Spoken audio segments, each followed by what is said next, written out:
Hello, viewers and listeners. It's yet another edition of the program Midday Vibe. Coming your way on Calipet TV, transmitted on channel 141 on Star Times, and Calipet Radio, transmitted on 91.9 MHz. I am Muktari Gonga, your host for today.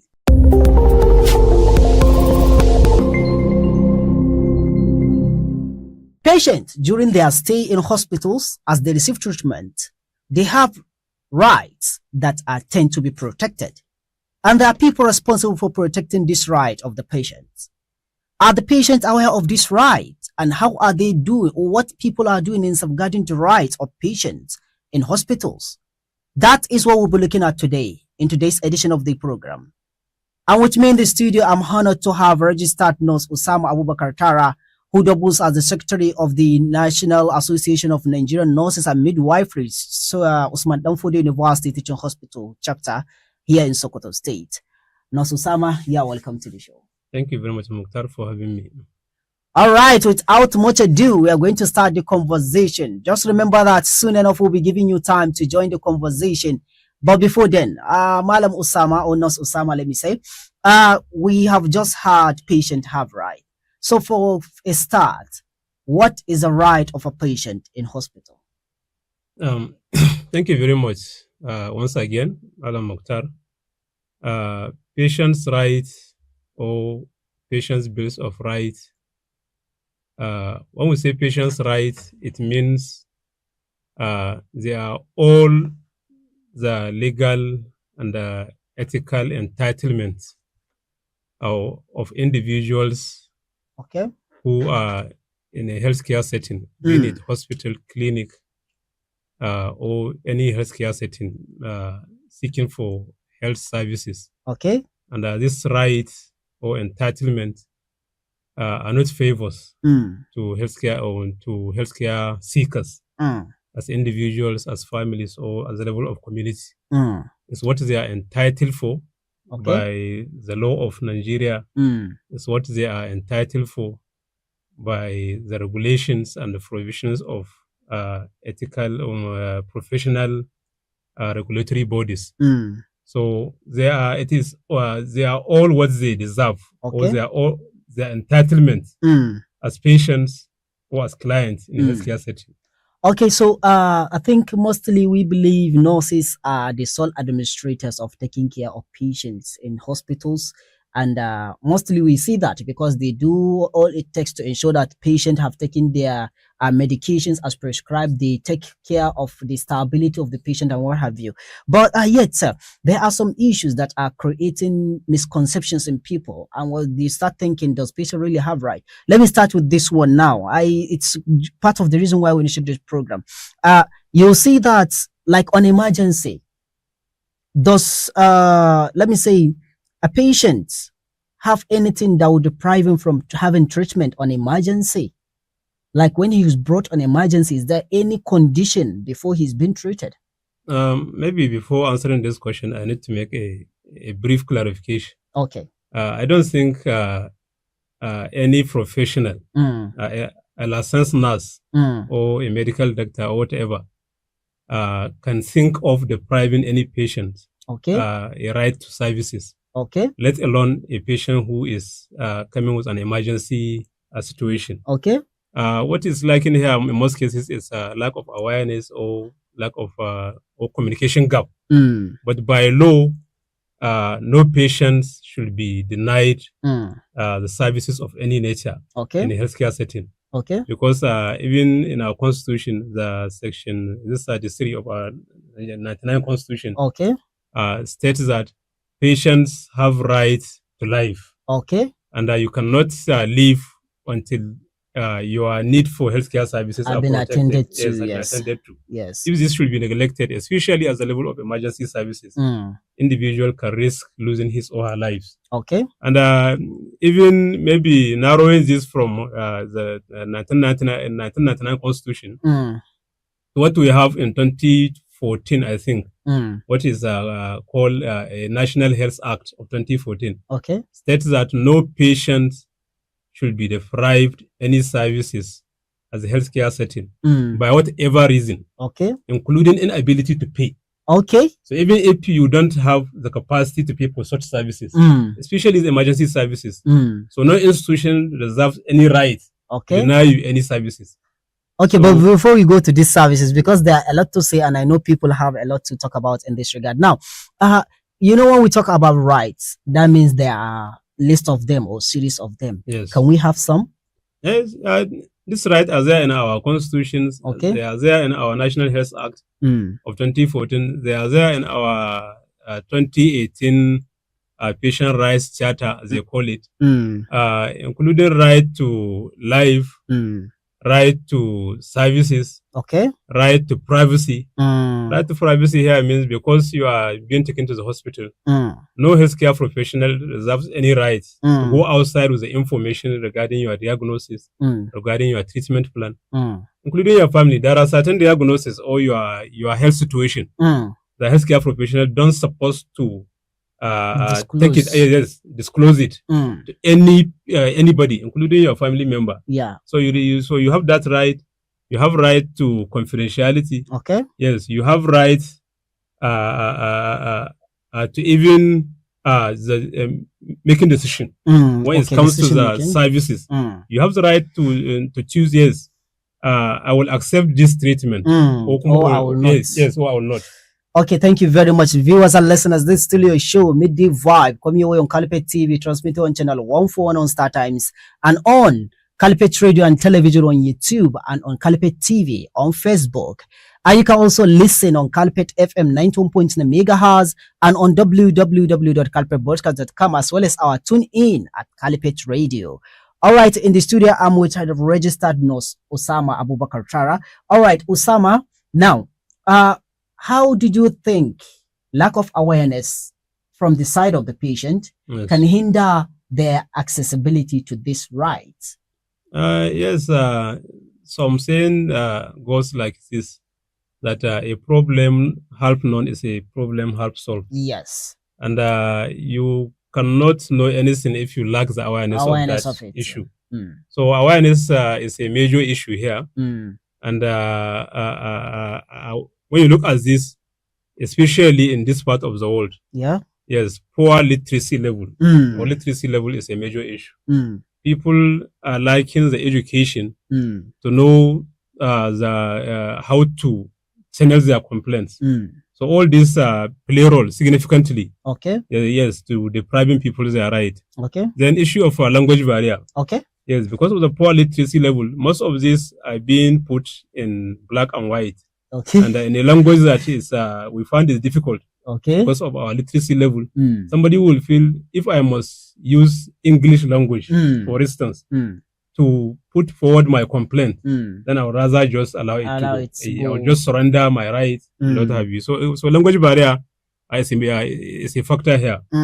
Still using the context of Sokoto, certain cultures just think individual fighting for his or her rights, just like trying to challenge the fate or the destiny of God. Oh God, yes. This is what God has destined. Yes. So there's no need for me going forward to challenge. Yes. So certain cultures also play a significant role in this case. Okay, Tara, I think we have a specific question for these barriers, because this one does not affect only the patient. Yes. Even the nurses are deprived of the right to Exactly. do their own responsibilities in this regard, even though they are willing to. Exactly. But there's this thing now. We have seen so many people, let me say our mothers from villages, Yes. after going for ANC, they'll be complaining of how they are being attended to in a hospital, or how the nurses were acting toward them, or maybe what they were told, they were unhappy with it, because normally those pregnant women used to be aggressive because of the stress they've gone through. So now, how did you think a relationship between patient and nurses can be improved in this regard? Nurses by training without sounding defensive, because I'm a nurse. Okay. But I know by the standard of our training, we're being guided by what is called International Council of Nursing Ethical Code. Okay. And the Nursing and Midwifery Council of Nigeria ethics. Okay. Or ethical principles. Okay. Which make a nurse by nature and by training to be an advocate of a patient. Okay. So we are not just healthcare providers; we are equally the advocate of patients in the hospital. Okay. So by training, we don't supposed to make our relationship bad. But like I introduced earlier, most of the cause of this sometimes is the communication gap. Okay. And poor understanding. And like you may also make in your own comment, the stressful nature of most of their conditions, coupled with overworkload in the healthcare setting, okay, make the things more worse. So in this case, I think what is needed is the information. Yes, information. People should be well aware that most of what they see in the healthcare setting, like trying to deprive them their services or trying to make the relationship difficult. Okay, it is not the intention. Okay, yes, but the intention is to make sure that the services respect the principles of the profession, respect the guidelines of the institution, and all this are being done to make sure that their services did not deviate from what is normal. Okay. Yes, so that it will make the services more safer for them and more effective and more efficient. All right, we work for the people here, so I will still keep asking like a master's because we have been hearing a couple of words before I will give you time to now do. Now, there is this issue of reportage. Like, I don't know, as a practicing nurse, do you know any mechanism that are used in hospitals, or maybe as your union? Do you have any mechanism that a patient can use to report maybe what he sees as maltreatment, even though it might not be? Because if there is this gap, then you cannot clarify the perception of an individual or what is happening. So maybe when there's reportage, I assume the patient can be clarified on what he have seen, maybe it's right or that's not right. So do you have any mechanism through which the patient can go and lodge their complaints? Yes, there are. Sincerely speaking, there are. When you look at it at the level of the institution, okay, every institution, especially our tertiary and secondary institutions, yes, they have what is called disciplinary committees. Okay. Yes, at the level of departments. But are they accessible to patients? They are very accessible. Okay. The only problem here is the lack of information. Okay. And lack of the literacy. Yes, they are very accessible. In fact, when you go around some institutions, you will see they are even labeled. Okay. With phone numbers of people where you can channel your complaints. Okay. Yes, some of them are called ACTU at the level of the institution. Yes, that is anti-corruption and transparency unit. Exactly, unit. Okay. This is at the level of an institution. Okay. Yes, and there are institutional disciplinary committees. Okay. Where individuals can channel their complaints in case of any abuse, in case of any deprivation of services, what have you. All right. At the level of regulatory bodies. Okay. Yes, you can, if it is a nurse, you can complain to it through Free Council of Nigeria. And every state and zones, they have offices. Their own branches. Yes. And if the issue is so big that it can lead to litigations. Yes, you can go to court and what have you. I'm not just trying to say this must be done. Okay. But all these are channels through which individual can raise their complaints. Okay, in case you are just tuning in, this is your show, Midday Vibe, coming your way on Caliphate TV, transmitting on channel 141 on Star Times and Caliphate Radio, transmitting on 91.9 megahertz. And in the studio, we are discussing about patient rights. That is the right that the patient have at the hospital.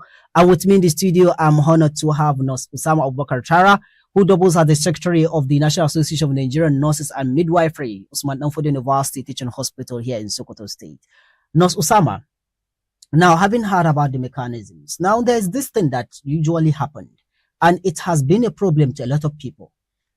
Sometimes we have seen it. You will go to a hospital like, let me say, orthopedic. Yes. When an accident occurs or someone is badly wounded, yes, they will demand the presence of security operatives before they attend to him. They will demand the presence of security operatives like police, civil defense, or any other civil security to attend before they even respond to the patient.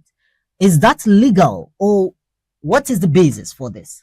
Yeah, well, the only problem here is if you delay rendering the services, that saying you will not attend to any case, regardless of the nature of the case, until a security officer is around, this is not appropriate.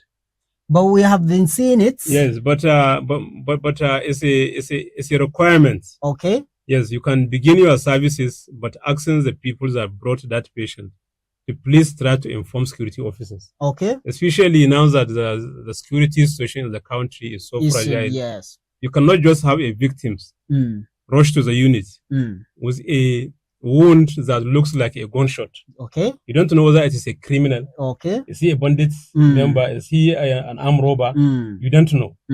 Is he being brought by his colleague who is a bandit? Yes. What have you? So, but asking the security officer to be around is just trying to allow the security to be aware of such cases. If it happens, it's a criminal. Okay. So that you will contribute in that way, so that that guy after treatment will be apprehended, so that useful information can be gained. Exactly. But we have seen some situations whereby they will insist on not even attending on everything until the security operatives are around. So sincerely, like I said earlier, doing that is it's not unprofessional. Actually, so yes, it's unprofessional, because not just providing the services, it's not enough, but even delay. Yes. Delay can be a cause of losing life. Okay, yeah, that's true. Yes, so even that delay can turn to be illegal and can warrant some legal actions. So can that be reported to this Act 2 and the divisions? Exactly. If you have any security officer, they don't have right not to attend that patient. He can be attended to, but you can be denied discharge. Okay. Until the security officer is around. Yes, but the private such services, essentially speaking, or delaying can be reported. It's a reportable issue. All right, so pardon me. For instance, now, sometimes a case that you can address in seconds will be elongated and be stressed due to the long queues. A patient needs attention, but because of the queue, it will take a longer time before he's been sent to you. How is that affecting your work? So all this is happening because of the circumstances of our healthcare institutions. Okay. Circumstances, one of it is the poor manpower. Okay. Yes. That's lack of adequate human resources. Yes. You can see by International Council of Nursing Standards, a nurse to patient, the ratio is supposed to be 4. Okay, that's so 4 patients per 1 nurse. As a nurse, during every shift, I'm entitled to take care of 4 patients. Only 4 patients. Only 4 patients. Wow. Yes, now the nurses are taking care of that. That is why it is expected of me to provide quality services. Okay. Yes. Even dealing with this 4, there are services that I don't supposed to do it alone. Okay. Especially when it comes to lifting patients from bed to bed. Okay. There are heavy patients that I cannot lift. You cannot lift. Yes. I need a co-nurse. Yes. To assist me in doing such. But you go to most of our units. When you pay a visit to most of our institutions, you meet a nurse battling with more than 50 patients. 50 patients, sure. So how do you expect such a nurse to provide quality services? So one of this is a problem, and some people, where I said the lack of awareness is a problem. You can be the first patients that are reported. Okay. But maybe with just a mild fever and headache. But while waiting for me to attend to you, 10 patients can be rushed bleeding. So if I decide to take care of such patients before you, yes, I reserve the right, because I should be able to know which one is a life treatment. Yes, which one is in their needs. Exactly, in their needs. Yes. So some relatives will not understand. They will just say, I was here before this patient. They are only for you to. So that's what we call medical triage. Okay. That is classifying patients based on the severity of their cases. Yes. Yes. There are cases that delays them for a minute. Will mean losing their lives. Yes. So even if you are around before such cases, yes, I have the right to delay your own so that I will save lives of such patients. So most of these patients don't have this information. Yes, that are delaying your patients to you. Starting with the patients that came late, maybe because of the so these are some of the reasons. Okay. Yes, these are some of the reasons. But having the time to explain this, even as a clinical setting, is a problem. All right. Yes. So now, as a practicing nurse, I will still insist you nurses are doing wonderfully well in the hospitals, and we're sure. But sometimes you realize that religious beliefs and cultural beliefs are clashing with the medical health practices or protocols. Yes. Now, as an experienced nurse, let me say, and one in the association now, like, how do you think nurses can try to balance the beliefs of the people and their culture while persuading or helping them to cope with the challenges and the protocols needed for them to recover from the illness they are suffering from? Yes, as professionals, all this is part of our training, all being guided by our professional or ethical principles. And we are also expected to be culturally sensitive as we render our services. So we always put as the back of our mind in consideration of the environment, the religion, and the culture of the consumers of our services. So what it is, if I can give this example, there was a time a patient was rushed to a unit, and I met some nurses making attempt to attend to that. It was a lady. Yes.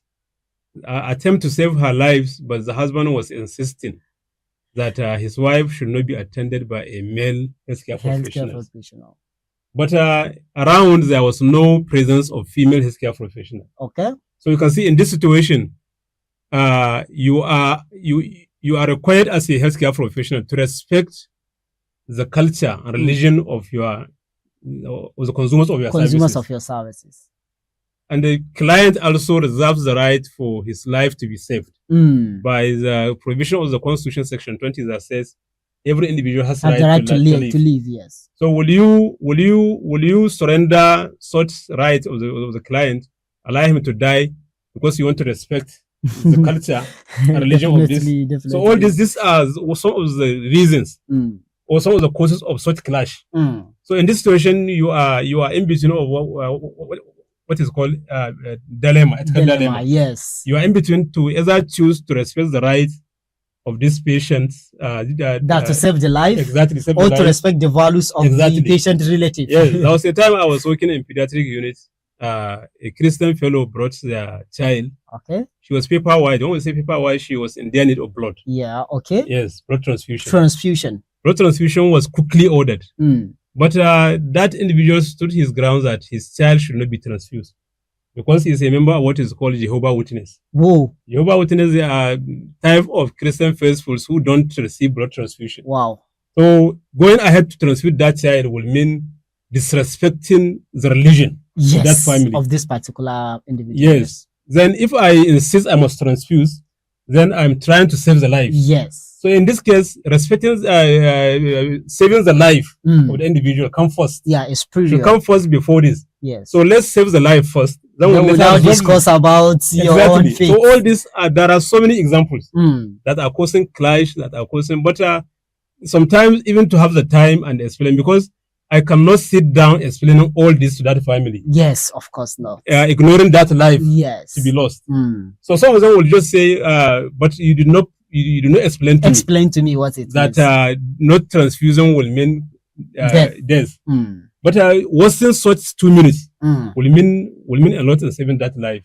So all these are part of what people will consider as nurses are disrespectful. They don't listen. Yes, all these are okay. So it's now ringing a bell. Like this is what is really happening. Exactly. Sometimes you will not have time to explain what you are about to, maybe until later when you are sure of the safety of the patient. So like I said, we are being guided, and all we do, we are being culturally sensitive.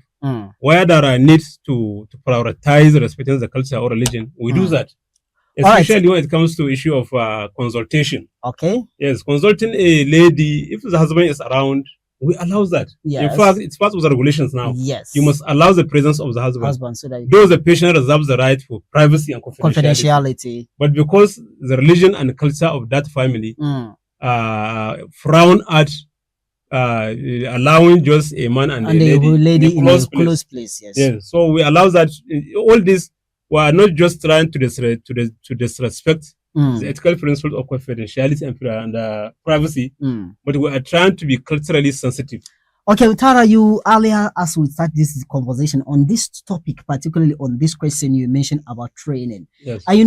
People tend to learn more when they are trained more. Exactly. So what are you, I will now move you to the organization, though you are not here for that, but it's your responsibility to ensure that your our co-workers have worked according to the ethics. Yes. And when they work, Hausawa used to say in the so people used to get like stressed out because of the bulk nature of these patient nurse ratio is Yes.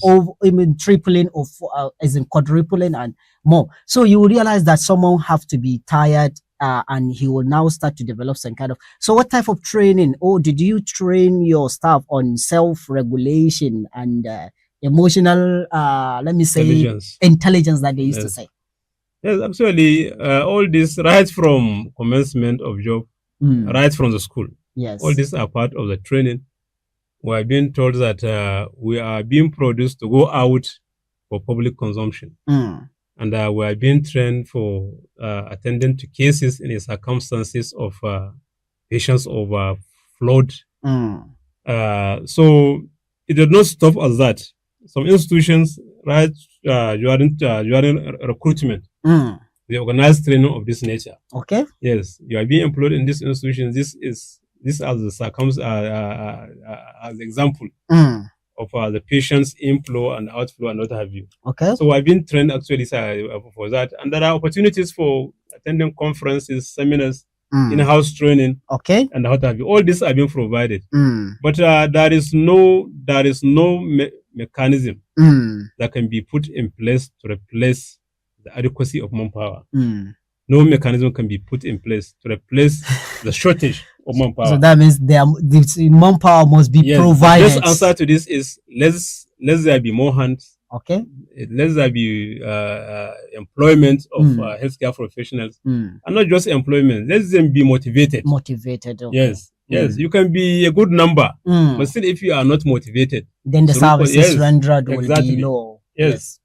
So, seriously speaking, there are adequate training. Only that, like I said, there is no mechanism can be a better replacement or a suitable replacement for more hands. Okay, so Tara, now this rings a bell. Why now did you embark on, like, this is one of the avenues where people need to know about their right in hospitals and what they do about it.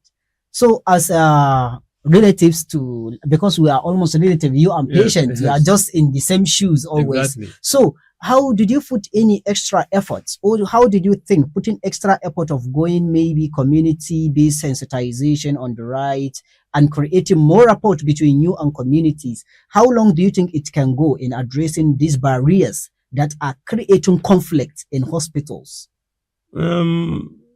Sincerely speaking, especially through professional organizations and some, do you call it? Yes, professional organizations. Okay. In most cases, they are organizing community outreach. Okay. And during most of these community outreach services, it is being utilized as an opportunity to educate public. Yes, public are being educated on, so that they'll understand once they find themselves as a hospital setting, why some things are necessary. And all this is just an attempt to shape their expectation. Okay. Yes, opportunities like this, professional organization used to go to media houses, make all these clarifications. Okay. Yes, so that community and service consumers can be well informed.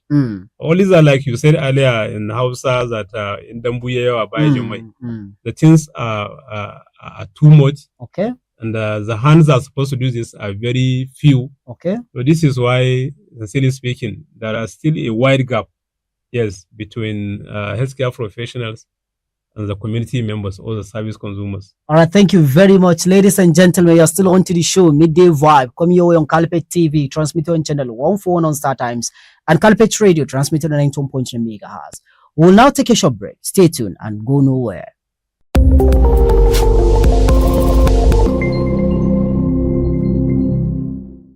All right, welcome back, viewers and listeners. This is your favorite show, Midday Vibe, coming your way on Calipet TV, transmitted on channel 141 on Star Times, and Calipet Radio, transmitted on 92.3 megahertz. I remember that you can join us on YouTube at Calipet Radio and Television, and on Facebook at Calipet TV, and you can always listen to us on our FM station on our website www.calipetbroadcast.com, or on TuneIn. You can download the app and search for Calipet FM, and we'll be right there for you. All right, in the studio, before we go for break, we are discussing on patient rights in hospital, where we are diversifying and looking at what are the rights a patient have in hospital and how is it going to be maintained, and what can he do if he feels like his right is being violated. And with me in the studio, I'm with a nurse, registered nurse Osama Abubakar Tara, who is a secretary of the National Association of Nigerian Nurses and Midwifery, Osman Danford University Teaching Hospital chapter here in Sokoto State.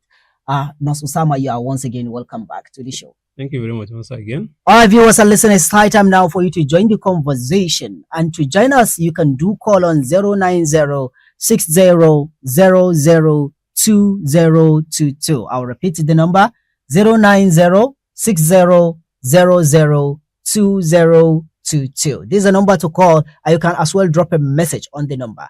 But before we proceed, before starting receiving the calls, Nurse Osama, we've heard about the constitutional provisions of patient rights and what your unions or your professional bodies are doing in that regard. So now, we know whenever things of this arise, there used to be policies. Yes. So now, how effective do you think the policies are in regard of patient rights? Like, the policies formed for that, are they really effective and up to date to meet the needs of the patients?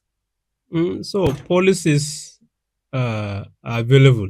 Okay. And they have been in existence for quite long. And I don't want to outrightly say they are not effective. Okay. But sincerely speaking, the result is not as good as required.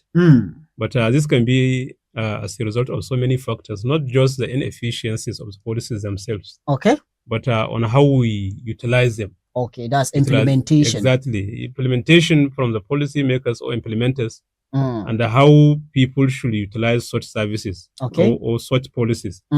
Yes, one of the major reasons here is, like we said earlier, is the literacy level. Okay. Yes, the policies are there, but people may lack awareness of the existence of these policies.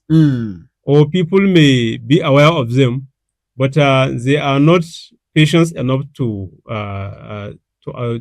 utilize them. Okay. Some will just feel there are too much bureaucracies, there are too much rules and regulations or steps that you must follow to channel your complaints. Somebody will just feel I once saw somebody who approached me that he was wronged by a medical doctor. Okay. And he wanted to report this. Okay. I initially made an attempt to calm him down. Yes, and make him understand this does not warrant reporting, and he should understand. But he insisted he must report. Okay. So when he approached the Act 2 committee of the hospital, they asked him to please go and make this in written. Okay. Yes, because we don't treat verbal complaints. Yes. Let us because no ground. Exactly. Let the committee have a written complaint so that we can use it and initiate a process, a disciplinary process. But because he was asked to go and write, you just feel it is just an attempt to stop him. And that was how he allowed the case to go. So imagine all these are issues related to literacy level.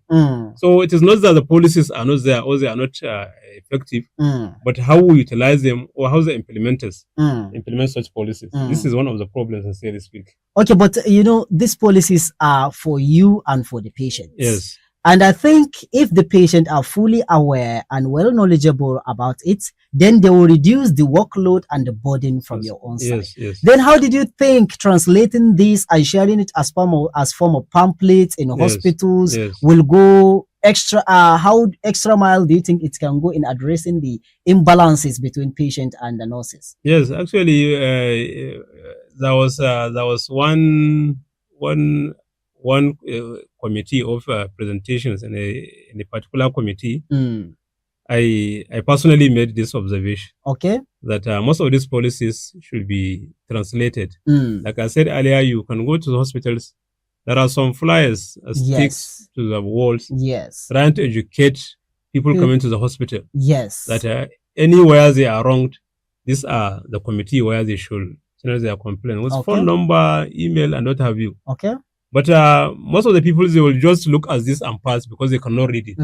They are being made in English. Oh. So in a setting like ours, if this can be translated into Hausa, many people will find reason of utilizing them. Okay. Yes. So sincerely speaking, I can say this is one of the nice recommendations. Let this should be translated in a local languages. Okay. Yes, if it is Yoruba land, let them be translated in Yoruba. Okay. Yes, and be shared to people. If they are in a community like ours, let them be translated in other Hausa, Fulfulde, what have you. Or Ajami. Yes, or Ajami, exactly. Yes. So that people or clients or their relatives can easily get the message and find a better alternatives of resolving their conflict or where they feel they are shortchanged. So all these are part of issues that are supposed to be looked at. All right, thank you. So now, before we wrap it up, and due to the network issue, I am yet to get any call. Let me say now, there are a lot of nurses viewing us and listening to us now, especially the upcoming ones, those just doing their housemanship or those leaving the campuses now. So now, as an experienced nurse and a head in them, yes, how would you, in a nutshell, describe to them how a nurse will professionally behave in hospital? So this opportunity cannot be enough to say much about that. And I don't think any nurse listening to this that will rely on opportunity like this to get information, then we should question the training of that nurse. But so it's just kind of reminder, you know. Yes, so as a reminder, yeah, you are just going to point out the key issues that are bedeviling you, that are disturbing you, and how to address them. So I will only try to pinpoint to them a point here. Let us understand that we are being trained to save lives. Okay. Before anything. And these lives can be lives of anybody. Okay. As a nurse, I can be the next patient of my unit. Yes. Yes. I can leave this very station before reaching, God forbid. Yeah. I can find myself in an accident unit. Because I am human too. Yes, I'm human. So if we do not make the environment favorable, then we can make, at the end of it, we can be at the receiving end too. Oh, yes. So I want to put this call. It is only unfortunate, not only peculiar to nursing, but that passion. That passion is what we should prioritize. Okay. But it is seriously decaying. Younger ones are coming into healthcare discipline or healthcare professions now, not with that passion, but rather for to the save pace. life. But they are looking at it as a opportunity for getting quick employment. People are looking at it as the end, as a point of, yes, going to study any healthcare related course. You will be just for automatically me, employed. Exactly, yes. Yes. But we are not going to this profession with that passion. Looking at it as an opportunity for me to save life, as an opportunity for me to contribute in promoting health of my people, contributing to the upliftment of the some health elements in my community. So we should put that in at the back of our mind. Okay. That any individual coming to us seeking for health, we should be guided by that professional oath. Okay. Yes, because you can't start any practice without taking that oath. Okay. And we know the message of that oath. Let us respect such oath. Let us put at the back of our mind that we are being used by God Almighty to serve fellow human beings. Yes. So anything is secondary, but saving lives is the most important. So let us respect our patients as fellow human beings, and let us utilize the time and educate them and provide them with the necessary information so that anywhere we feel it is necessary to act in some ways, so that they will understand why it is necessary. All right. But when we deprive them information and we behave otherwise towards them, definitely it will not only make them feel bad, it will also speak very bad of the profession. Yes. So as ambassadors and advocates of the profession and the patients themselves, let us try as much as possible to be good ambassadors of this profession. Okay. Yes. Thank you very much, Nurse Osama Abubakar Tara, for this wonderful conversation, and we hope we will be seeing your face more in conversations of such, because we will do all we can to make sure that we create the awareness in the populace. And viewers and listeners, with that, we come to the end of today's edition of the program, Midday Vibe. We hope you have enjoyed the show and you have at least gained something out of it, because that's the most important part. Just remember that nurses are your friends. Are your friends, not your enemies. They are there to assist you. The basic is you should know your rights and know what to do when it is violated. And with that, you will deprive of infiltrating of such violation of rights to others. So make a consensus between you and the nurses attending to you. If you see something going wrong, try to reason and understand the reason why he does that. If no tangible reason, there are avenues in the institutions, that is the healthcare facilities, where you can go and lodge your complaint. Do not feel like I should not do, because it will go extra mile in curtailing and removing the bad eggs in the profession who are making it worse for the people trying to make it better for people. On behalf of the studios of Calipet TV, transmitted on channel 149 on Star Times, and Calipet Radio, transmitted on 19.9 MHz, as well as the production crew, I am Muktari Gonga. Invite you to keep watching Calipet TV on channel 149 on Star Times and listening to Calipet Radio on 19.9 MHz. Have a wonderful day.